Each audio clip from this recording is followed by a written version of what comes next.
La peur. Elle peut te paralyser, t'empêcher d'agir, de parler, d'oser. Que ce soit la peur de l'échec, du jugement, de perdre ce que tu as, ou même de l'avenir, elle est partout.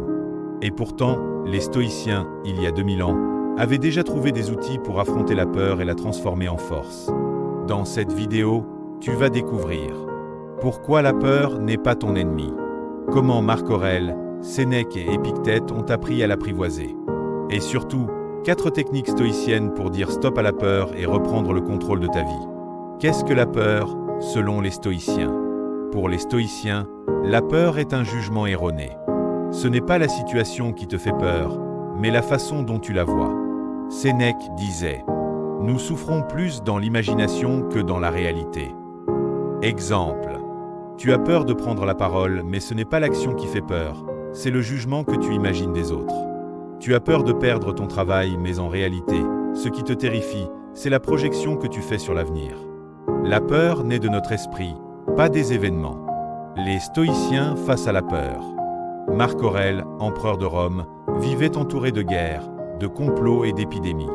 Pourtant, il écrivait « Si tu es affligé par une chose extérieure, ce n'est pas elle qui te trouble, mais ton jugement à son sujet. Et il dépend de toi d'effacer ce jugement. » Épictète, lui, avait une méthode radicale. Ne demande pas que les choses arrivent comme tu veux, mais veux qu'elles arrivent comme elles arrivent, et tu seras heureux.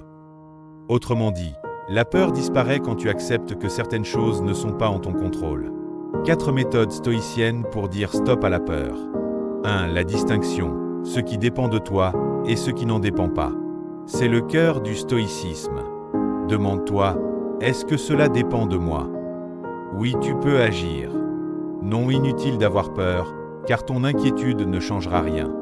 2. La visualisation négative, premeditatio malorum. Les stoïciens pratiquaient l'art d'imaginer le pire. Pourquoi? Parce qu'une fois que tu l'as affronté dans ton esprit, il perd son pouvoir. Exemple, tu as peur d'échouer? Imagine l'échec, accepte-le, et comprends que ta vie continue. 3. Se rappeler sa propre force. Sénèque disait « Celui qui a surmonté ses peurs sera vraiment libre. » La peur rétrécit ton monde. Mais chaque fois que tu oses malgré la peur, tu élargis tes limites.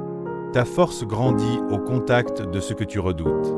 4. Vivre dans le présent. La peur vient du futur que tu imagines. Mais le futur n'existe pas encore.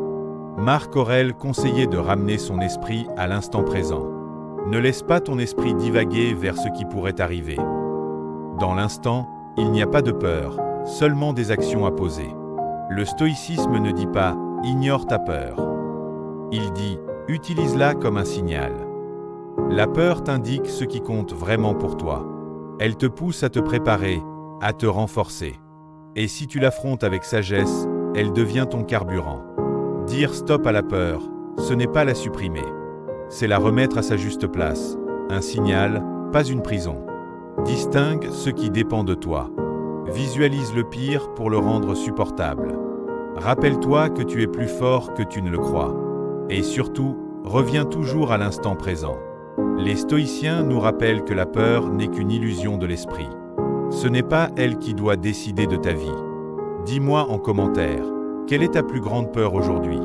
Abonne-toi pour apprendre chaque semaine à devenir plus fort grâce au stoïcisme.